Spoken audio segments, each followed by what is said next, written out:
자, 이번엔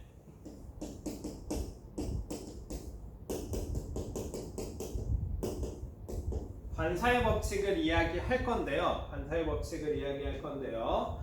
반사의 법칙을 이야기하기 전에 반사 자체에 대해서 좀 이야기하겠습니다. 반사. 우리 초등학교 때 반사라는 표현을 꽤 자주 쓰죠. 예, 뭔가를 되돌려 보내는 것을 우리는 반사라고 하는데요. 이 반사라고 하는 현상은 매질의 경계에서 파동이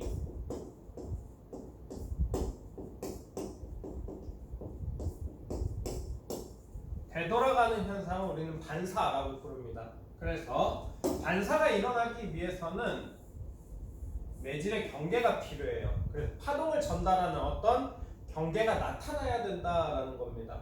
예를 들면 우리 소리로 예를 들면 소리가 진행하다가 벽에 부딪히면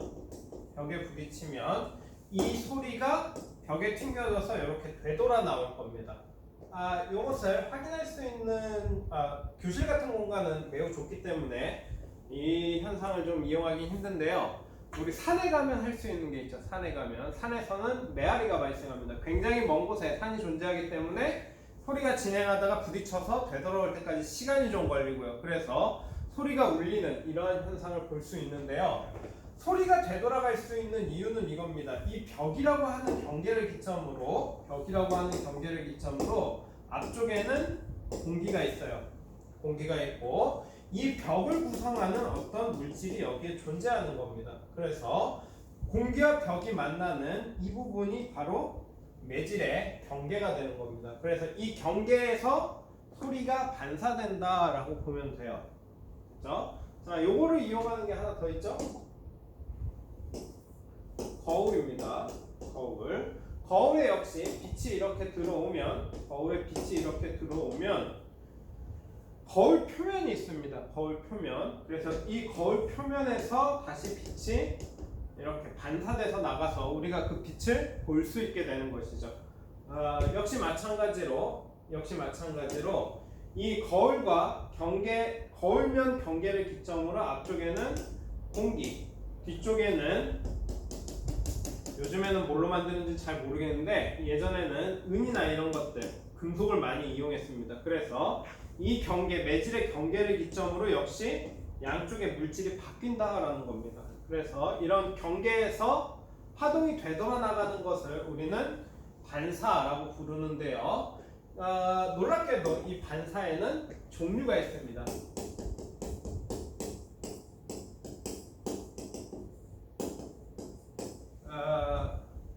그래요. 초등학생들이 쓰는 여러 가지 반사에 대한 이야기가 아니고요. 과학에서 얘기하는 반사에 대한 이야기입니다. 반사에 대한 이야기인데 두 가지가 있는데요. 첫 번째는 고정단 반사라는 반사가 있고요. 두 번째는 자유단 반사라고 불리우는 반사가 있습니다. 그래서 첫 번째 고정단 반사를 좀 설명할 건데요. 고정단 반사를 설명하기 위해서 움직이지 않는 막대를 하나 설치하고요. 여기에다가 줄을 연결할 겁니다. 막대와 줄이 연결되는 부분에다가 매듭을 지어서 이 위치를 고정시켜 버릴 거예요. 그러면 이 위치는 움직일 수 없겠죠? 자, 그리고 나서 이 줄을 자꾸 흔들어서 여기에서 파동을 이렇게 보낼 겁니다. 그러면 이 파동이 파동 전달 원리에 따라서 앞으로 쭉 이동하겠죠. 그러다가 이 파동이 여기에 도착하면 문제가 생깁니다. 파동이 전달된다라고 했을 때 이 지점, 파동이 아직 도착하지 않은 지점과 이 지점을 비교했을 때 시간이 지나면 이 지점이 위로 올라가야 되겠죠. 그렇다는 얘기는 이 앞에 부분을 올리기 위해서 어떤 힘이 이렇게 작용한다라는 얘기입니다. 위쪽으로 들어 올릴 거라고요. 그러면서 위쪽으로 들어 올리니까 뒤쪽 부분은 아래쪽으로 힘을 받게 되는 이런 현상이 일어나면서 파동이 전달된다라고 보면 되는데요. 문제가 되는 건 이 고정점입니다. 고정점에 힘을 준다라고 해도 고정되어 있기 때문에 움직일 수는 없죠. 자, 근데 이 파동이 고정점에 힘을 주면 그에 대한 반작용으로 바로 뒤에 있는 부분을 아래쪽으로 힘을 작용할 겁니다. 자, 그렇게 되면 얘는 움직이지 않는데 뒤쪽 녀석이 아래쪽으로 힘을 받다 보니까 이 파동이 되돌아 나올 때 이렇게 아랫방향으로 뒤집혀서 나옵니다. 그래서 들어갈 때는 위쪽으로, 나올 때는 아래쪽으로 이렇게 뒤집혀서 나오는 형태로 파동이 전달된다라고 보면 되고요. 이런 것들을 우리는 뭐라고 표현하냐면 위상이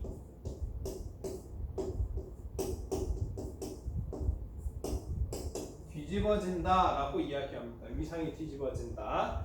자, 그에 반해서 자유단반사인데요. 자유단반사도 역시 고정된 막대를 이렇게 놓을 겁니다. 막대가 고정된 거예요. 막대가. 자, 그리고 역시 마찬가지로 줄을 연결할 건데요. 이번엔 차이가 좀 있습니다. 막대에다가 고정단에서는 묶어서 완전히 움직이지 못하도록 만들었다면 이번에는 이 막대에다가 자유롭게 움직일 수 있는 고리를 하나 설치하고요. 이 고리에다가 줄을 연결할 겁니다. 그렇게 되면 이 고리가 위아래로 움직일 수 있겠죠. 이 상황에서 역시 마찬가지로 파동을 이렇게 보낸다라고 생각하면 됩니다. 자, 그렇게 되면 파동이 들어갔다가 이 들어가는 파동에 의해서 초록색 고리가 올라갔다 내려오겠죠. 그렇게 되면 이 초록색 고리가 다시 파동을 반대쪽으로 이렇게 만들어 줄 겁니다. 그래서 고정단에서는 위아래가 바뀐 채로 되돌아 나왔는데 자유단에서는 그대로 되돌아 나온다라고 보면 돼요. 그래서 이러한 상태를 우리는 위상 변화가 없다라고 표현합니다. 위상 변화가 없다.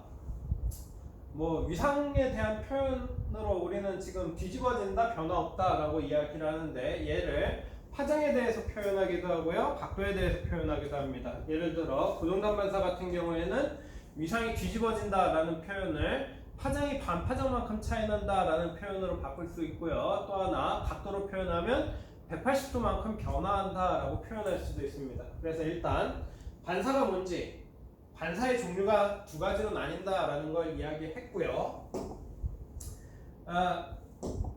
참고로 고정단 반사인지 자유단 반사인지를 결정하는 요소가 있는데 들어가는 쪽을 보는 겁니다. 들어가는 쪽에 굴절률과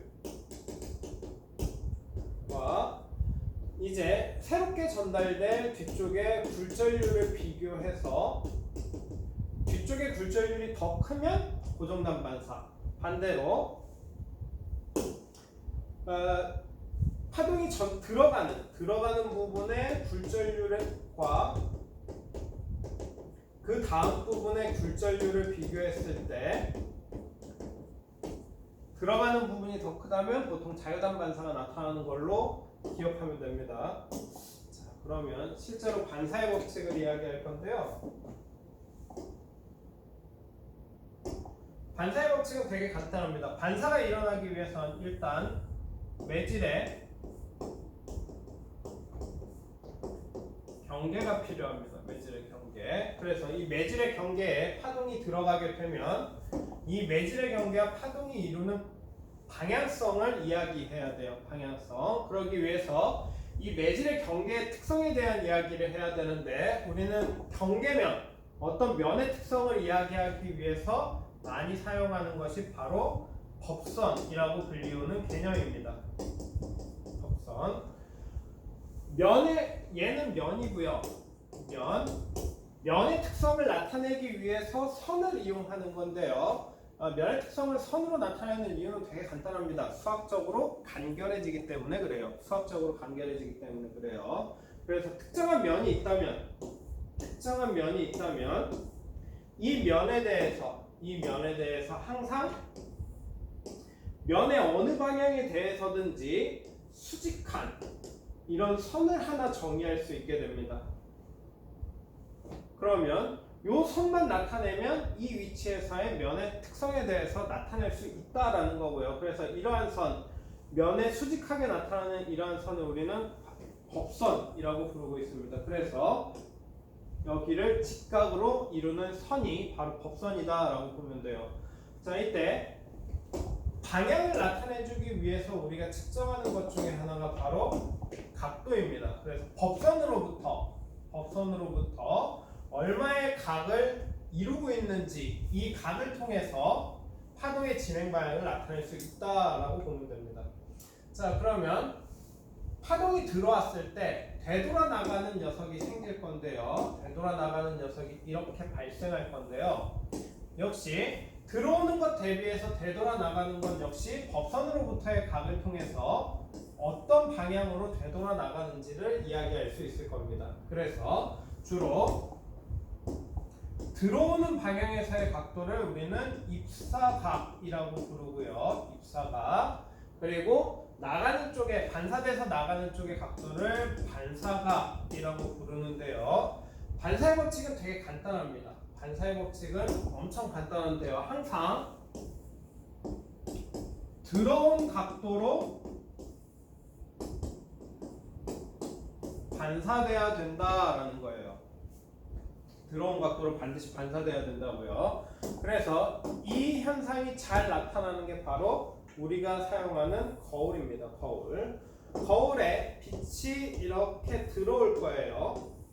빛이 이렇게 들어올 거예요. 그러면 이 빛이 들어온다라는 얘기는 여기 있는 어떤 물체의 모양이 물체에서 반사된 빛이 이렇게 들어오는 거겠죠. 그리고 얘가 반사의 법칙에 따라서 똑같이 이렇게 반사돼 나갈 겁니다. 그러면 이 위치에 해당하는 지점이 여기에 찍힐 거고요. 이 위치에 해당하는 지점이 A, A', B, B' 이런 식으로 물체의 좌우가 바뀐 형태로 이렇게 거울을 통해서 볼 수 있게 되는 겁니다. 자, 근데 거울은 빛을 잘 반사시켜요. 그래서 우리가 거울을 통해서 사물을 볼 수 있습니다. 하지만 벽에 빛이 반사했을 때에는 거울을 통해서 보듯이 매끄러운 상을 볼 수가 없죠. 그러면 반사의 법칙이 과연 거울에서는 잘 적용이 됐는데 벽에서도 적용이 되냐라는 문제예요. 벽에서도 적용이 되느냐. 그래서 결론부터 얘기하면 벽이 됐던 어디가 됐던 반사의 법칙은 법칙이기 때문에 적용돼야 됩니다. 하지만 거울에서는 상을 선명하게 볼 수 있는데 벽에서는 선명하게 볼 수 없는 이유가 과연 무엇이냐라고 했을 때 그것은 경계면의 특성에 의해서 기여하는 겁니다. 거울면은 매우 매끄럽게 되어 있어요. 그에 반해서 벽은 이렇게 울퉁불퉁합니다. 자, 그러다 보니 역시 물체로부터 나온 빛이 물체로부터 나왔다라고 표현하면 좀 그렇죠? 물체에서 반사된 빛이 이렇게 들어올 거예요. 그러면 이제 이 면의 특성을 나타내주는 각각의 법선이 이렇게 존재할 겁니다. 이렇게요. 경계에 대해서 수직한 방향으로 법선의 방향이 이렇게 틀어지겠죠. 그러면 이 틀어진 법선에 따라서 들어온 각도 그대로 빛이 이런 식으로 나가게 된대요. 그러면 원래는 나란하게 들어왔던 빛이 벽의 울퉁불퉁한 면에 튕겨지면서 빛이 사방으로 퍼지는 효과를 볼 수 있게 될 겁니다. 그래서 경계면이 울퉁불퉁하기 때문에 반사의 법칙에 따라서 빛이 제각각의 방향으로 흩어지기 때문에 우리는 물체의 모양을 볼 수가 없는 거죠. 벽을 통해서는. 자, 그러면 만약 현재는 이렇게 울퉁불퉁한 벽인데요. 이 벽을 깨끗하게 밀어서 평평하게 만들어 준다면 과연 물체가 비쳐 보일까라는 것이죠. 우리는 그 대답을 알고 있습니다. 왜냐하면 여러분들은 교실 바닥을 본 적이 있으니까요. 혹은 이런 칠판면을 본 적이 있으니까요. 칠판면에 반사돼서 외부의 물체를 볼 수가 있죠. 그럴 수 있는 이유는 칠판면이나 교실 바닥면은 매우 매끄럽기 때문에 그런 겁니다. 그래서 우리 핸드폰 뒷면이나 아니면은 자동차 표면을 봤을 때 요즘에 선택사항이 두 가지죠. 광택이 날 수 있게 할 수도 있고요. 무광택으로 바꿀 수도 있습니다. 광택이냐 무광택이냐의 차이는 표면을 매끄럽게 다듬느냐 표면을 거칠게 다듬느냐 두 가지 차이다라고 보시면 돼요.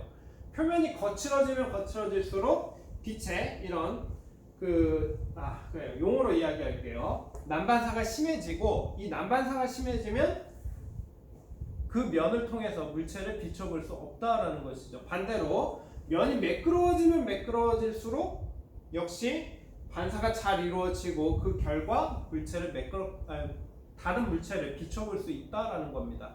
자, 그러면 여기에서 이제 자동차나 이런 기계들이 광택을 이뤄가는 과정을 얘기할 수 있을 건데요. 처음 공장에서 나왔을 때에는 매우 매끈한 표면을 가지고 있어요. 근데 우리가 물체를 험하게 다루면 이 녀석이 찌그러지기도 하고 긁혀서 기스가 나기도 하고 하면서 이렇게 면이 울퉁불퉁해지겠죠. 자, 그러면 울퉁불퉁해져서 광택을 잃은 차에서 다시 광택을 내게 하려면 방법은 되게 간단합니다. 여기를 울퉁불퉁한 면을 다시 메꿔서 들어온 빛이 제대로 반사돼 나갈 수 있도록 해주면 다시 광택이 살아나겠죠. 그래서 저게 바로 이제 광택을 살리는 코팅제들의 역할입니다. 면을 다시 매끄럽게 만들어준다라고 생각하면 돼요. 자, 그래서 반사에 대해서 그리고 반사의 법칙에 대해서